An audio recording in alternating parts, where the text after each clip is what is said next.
Welcome in, everyone, to another edition of the GSMC College Football Podcast, brought to you by the GSMC Sports Network. I'm your host, as always, Tommy Brzee. It is Tuesday, August 20th around here, and we have a great show for you today. We're going to start talking a little bit about NIL. There have been a lot of people yelling from the rooftops about how bad NIL is. Well, I don't feel that way at all, so I want to break that down in the first segment. Then we'll get into lingering questions around the top teams. We did the top 4 yesterday. We'll finish out the top 10 today. Then we'll get into some of the questions around Texas, and the biggest one for me is their ability to close out those really close games. They struggled to do it last year, and definitely something that can come back to bite them this upcoming year. Then we'll get into fall camp intel. A ton of quarterbacks have been named the starter at their university. And then for a top 10 Tuesday, I'm going to do the 10 things that I love the most about college football. As we're about to get into the season, I feel like it's a good time to break that down for you guys. But before we jump in, I do want to remind you all we get tons of questions and comments throughout the show, and the best way for you all to get your question on the screen, we can have a fun back and forth here,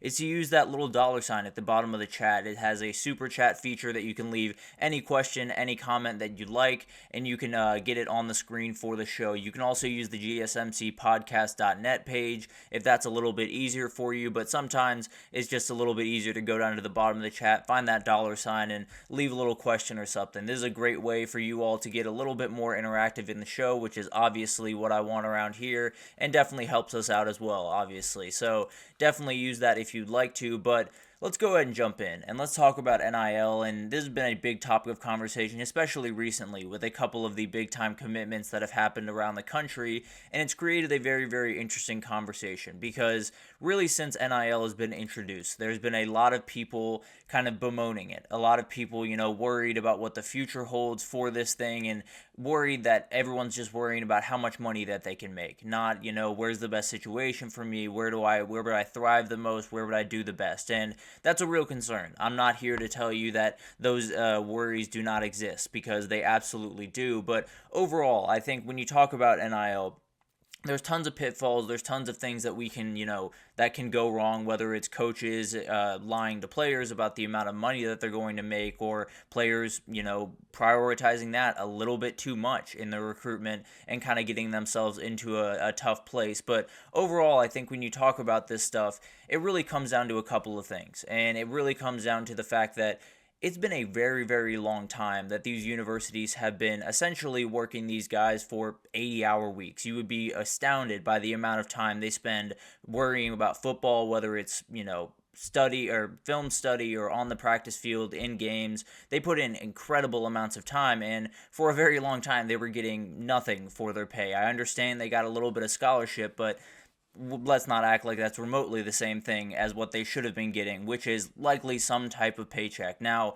the issue with this is obviously the guidelines around NIL. It creates a very, very interesting world, and is definitely something that kind of creates more pitfalls than it possibly could. But overall, I mean, these players deserve the money. They're plain and simple. And one of the big examples lately has been Josh Petty. He committed to Georgia Tech last week, and it was rumored that he's making $800,000 in his throughout his time every single year at Georgia Tech. And yeah, that is crazy. I'm not here to tell you that it's not wild that an 18-year-old is going to be making $800,000 a year, but I'm also not going to tell you that he's not worth it. I'm also not going to tell you that this isn't something that probably should have been happening at least a couple of years ago in this sport. And the reality of all of the things that we hate about NIL, all of the things that we dislike about the way that it goes about business, a lot of it has to do with the fact that they were just behind on this. They were firmly behind on, getting this in place, because the reality is probably should have been done about 10 years ago, probably should have been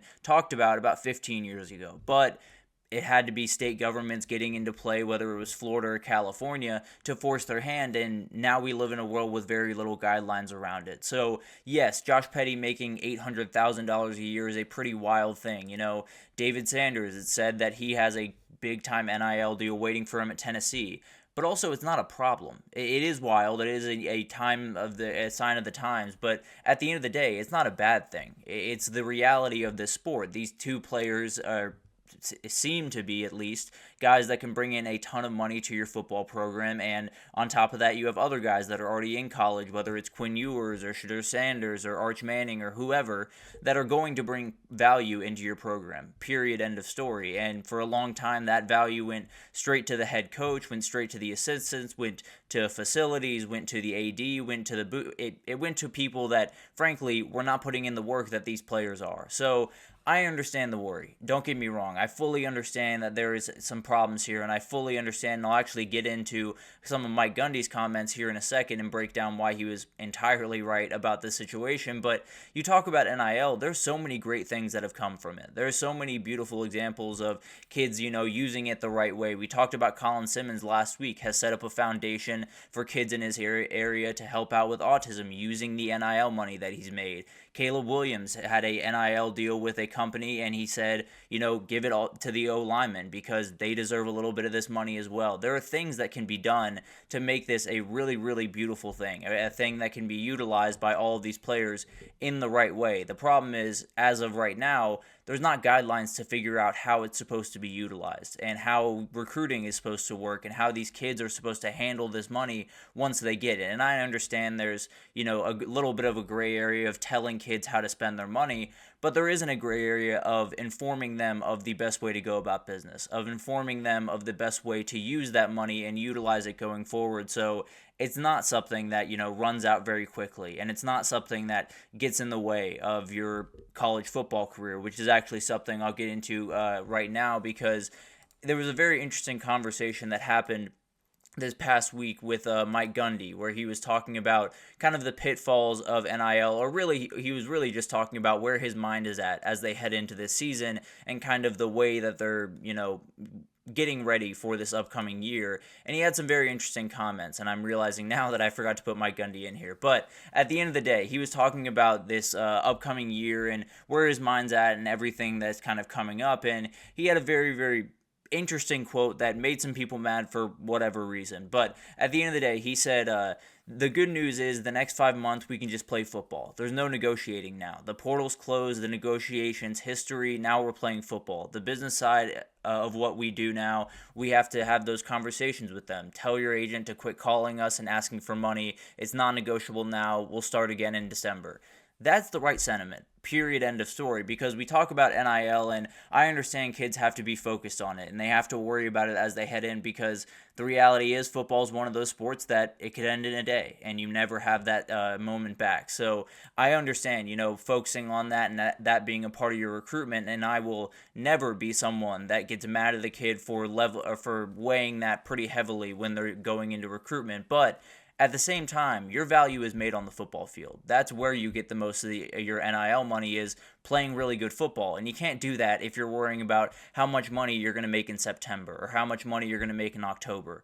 You're going to worry about it by playing really good football, and then when December rolls around, you can have that negotiation with your coach, with your athletic department, whatever that looks like. Because frankly, I'm not fully sure what it looks like, because again, the guidelines are all over the place. But overall, I think it's one of those things that everyone, gets so mad when coaches talk about NIL in a disparaging way. And they get so upset when coaches say, it's time to play football. It's time to not worry about negotiation and all of that type of thing, because they're millionaires and they have all the money in the world. So how can you get mad at the players for trying to get theirs?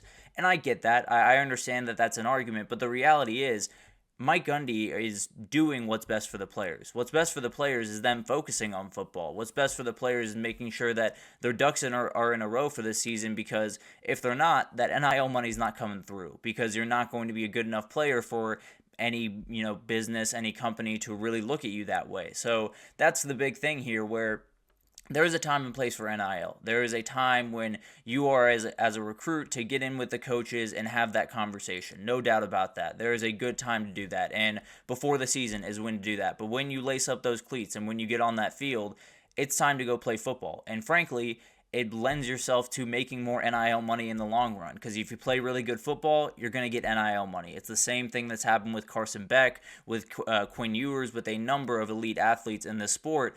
You're going to make money if you play really good football, period, end of story. So once it's time to get into fall camp and get into game day, make sure you're locked in on game day. Don't be worrying about NIL. But overall, we talk about NIL in so many different ways, and there's a number of different parties in this, and there's people that are firmly against it, say it's ruining the sport, say it's taking away amateurism, and it is. It absolutely has. Amateurism is not a thing in college football, but frankly, I would argue if there's a sport that's bringing in hundreds of millions of dollars every single year, amateurism shouldn't exist in that sport. But that's another conversation, I suppose. But overall, there's a number of people with a number of different opinions. There's the doomsday crowd that says it's ruining the sport. Then there's people that say they absolutely deserve every single penny, and that's all they should be worrying about. I fall somewhere in the middle, but overall, we just need to stop acting like it's this nightmare. We have to stop acting like it's going to kill the sport. What will kill the sport is if we keep buying into this idea that it's a nightmare, because then progress won't be made in it, and there won't be, rules put around it and guidelines that can really help this. So overall, I mean, NIL is a weird thing. There's no two ways about that. I am trying to catch up the same way that you guys are. But the idea of these kids that put in 80, 85 hours a week to make your football team better, not getting paid for their service, was ridiculous for a very long time. And the reality is the questions, the confusion, the chaos around NIL is not the kids' fault. It's not, the players' fault. It's the people that, made the decisions to put all of this in place. It's their fault for not getting it in place earlier. So I understand that some players are going to get paid out. Some players are going to commit to a team because of the NIL money they make. And yes, that has a number of pitfalls that they could get trapped up in. But at the end of the day, it's not like NIL is the disaster that everyone is making it out to be. It's not like those kids shouldn't be worrying about that money to a certain extent, because football can end in a hurry. So overall, I think we talk about NIL in so many different ways. There are a lot of people that are very disparaging of it, and I understand there are worries around it, and the system around it, frankly, right now is a mess. But I think if we figure out the system, if we figure out guidelines that make sense, if we prepare these kids for how to handle this money, and if we don't put them in situations where they can utilize it in the wrong way, this could be a really, really beautiful thing, a thing that could help these kids launch themselves into the NFL with a little bit more comfort than waiting for that NFL check to go through to feel good about their finances. So overall, I understand it's crazy that a high school recruit is being promised $800,000 a year. It's crazy to me as well, but I don't necessarily think that makes it a bad thing. So it's something that we'll obviously continue to talk about, and I'm sure we'll develop over this year. But let's take our first break here, and when we come back, we're going to get into some lingering questions around the top teams. We did the top 4 yesterday. We'll go through the rest of the top 10 today. So we'll break that down right after this, so stick with us.